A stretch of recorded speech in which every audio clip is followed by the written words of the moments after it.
Éco avec Stéphane Despinois. Bonjour Stéphane. Bonjour Karine. Votre invité ce matin, le PDG de Voyageurs du Monde. Oui, alors est-ce qu'on peut encore voyager sans culpabiliser? Il y a la possibilité de ne plus voler ou bien éventuellement de compenser son empreinte carbone. C'est ce dont on va parler avec lui. Et c'est très d'actu en ce moment évidemment. 2 points l'écho, c'est parti.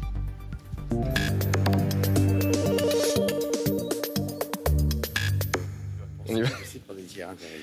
Eh bien, Jean-François Riel est notre invité. Bonjour, vous êtes donc le PDG de Voyageurs du Monde. Alors, vous n'êtes pas un écolo de la première heure, en tout cas vous n'êtes pas défini comme tel, mais vous vous interrogez quand même sur la manière de réduire les émissions de CO2 du transport aérien, puisque vous êtes voyagiste, et vous dites qu'on ne peut pas rester inerte quand on est dans cette profession. Non, on ne peut pas rester inerte, parce que, vous savez, je ne suis pas un écolo de la première heure, mais je suis un écolo ultra engagé aujourd'hui. Et je suis un écolo ultra engagé par l'apprentissage.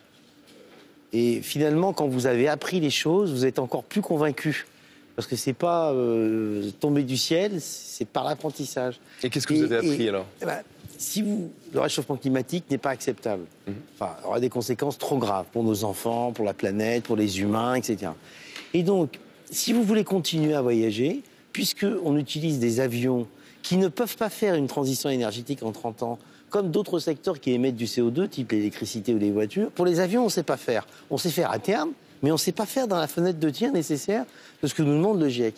Comme on estime que le voyage a une utilité sociale, à la fois économique, de plaisir, mais aussi d'échange entre les peuples et de favoriser la paix et la tolérance entre les peuples, en tout cas, si on est convaincu comme ça, de ça comme moi, eh bien, il faut qu'on propose une solution qui rentre dans les clous du GIEC. Et qu'est-ce que nous dit le GIEC ? On doit diviser par 2 d'ici 10 ans et on doit être en neutralité carbone d'ici 30 ans.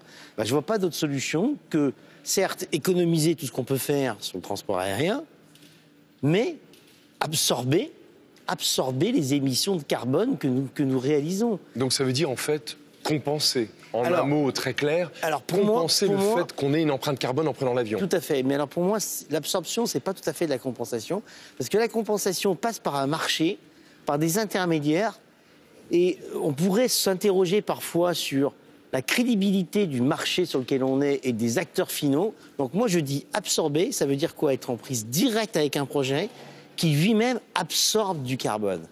Plantation d'arbres, sol vivant, ou toute technique qui vous convient et qui absorbe du carbone. Et justement, c'est notamment la plantation massive d'arbres, puisque vous êtes basé sur des études qui existent. Voilà. Il faudrait 1200 milliards d'arbres. Alors non, ça c'est pour absorber 100% des émissions mondiales de CO2 pendant 10 ans sur toutes les activités humaines. 1200 milliards d'arbres, c'est le nombre d'arbres potentiels que vous pourriez planter sur la planète sans toucher les activités humaines. Mais pour compenser le trafic aérien, qu'est-ce qu'il faudrait ? 5 ou 6 milliards d'arbres. 5 ou 6 milliards. Pas plus. Est-ce que c'est crédible ? Bien sûr. Sans problème. La preuve, mon entreprise le fait pour 100% de ses vols. Il suffirait que tous les acteurs finaux qui vendent des vols le fassent pour le compte de leurs clients. Voyageurs du Monde le fait à 100% pour tous ses clients. On plante 4000 arbres par jour. Donc c'est possible. Ça, c'est sur la base du volontariat. C'est-à-dire vous dites à vos clients, vous pouvez compenser le fait de prendre l'avion. Alors, ce n'est pas sur la base du volontariat. Chez nous, c'est obligatoire. C'est-à-dire que si vous achetez un voyage chez nous, c'est inclus. C'est pas discutable. Ça coûte une dizaine d'euros par tonne de CO2 émise. Si vous voulez, sur un Paris-Bordeaux, vous êtes à 1/3 de tonne, aller-retour. Et sur un Paris-New York, vous êtes à 3 tonnes. Donc 30 euros, 3 euros. Vous voyez ? C'est tout à fait possible. Sauf que ce que nous proposons, pour généraliser l'ensemble du système, c'est que cette compensation planète, et non pas taxe carbone, qui alimenterait des recettes fiscales d'un État, soit dédiée à un fonds qui a pour vocation unique de planter des arbres et d'absorber du carbone. Pour rendre l'industrie en carbone neutre tout de suite.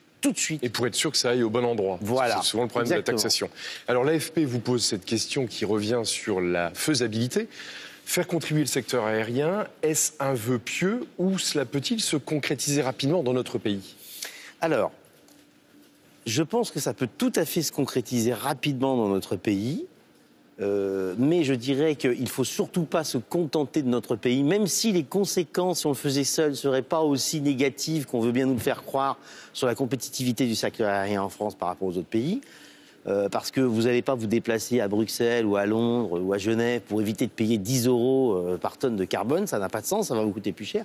Mais la vraie solution, c'est que l'Union européenne propose cette contribution planète, où quelques pays européens... Donne l'exemple. Voilà, et donnent l'exemple au monde.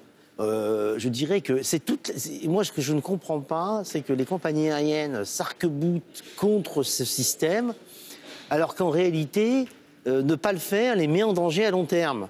Elles font des choses, hein. Ce que propose IATA, qui est le consortium des compagnies aériennes, fait des choses, mais insuffisantes. En tout cas, ils font plus de choses que le secteur maritime qui ne fait rien en passage. Oui, mais comment se fait-il que, par exemple, vous qui avez initié dans votre entreprise le fait de dire aux voyageurs, vous pouvez compenser... Non, vous ne pouvez pas, vous devez. Vous le faites. Vous associez les voyageurs à cette démarche.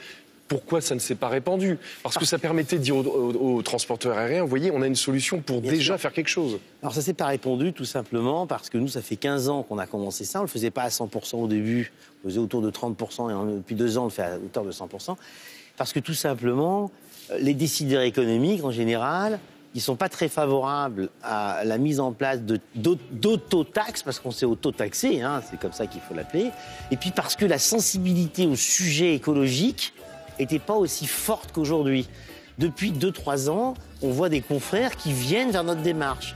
Des voyagistes qui ne sont pas à 100%, mais qui commencent. Et même certaines compagnies aériennes discutent en off avec moi pour me demander comment je fais, comment ça marche, etc., etc. Donc je pense que ça va venir. Et puis c'est leur intérêt.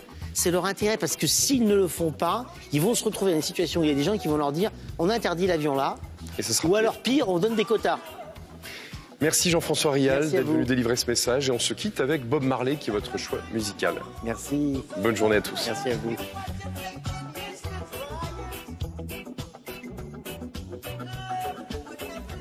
Et c'était De Poil Écho avec Stéphane Despinois. Fin de cette matinale, Jamel Mazy et Martin Baumer prennent le relais. Bonjour Jamel. Bonjour Karine, bonjour à tous. On évoquera bien sûr ce matin cette crise diplomatique dans le golfe Persique et cette vidéo diffusée par les autorités américaines qui accuse directement l'Iran dans l'explosion justement de 2 navires pétroliers. Et puis on évoquera également la crise dans les urgences à l'hôpital. C'est à la une du journal Le Parisien. Absolument. Agnès Buzyn, la ministre de la Santé, qui veut tenter d'y répondre. On y sera ce matin au ministère de la Santé en direct dans quelques instants. On en parle en détail, évidemment. Toute l'actu, c'est sur votre chaîne France Info. Très belle journée, très bon week-end. À lundi, 6h30. Tout de suite.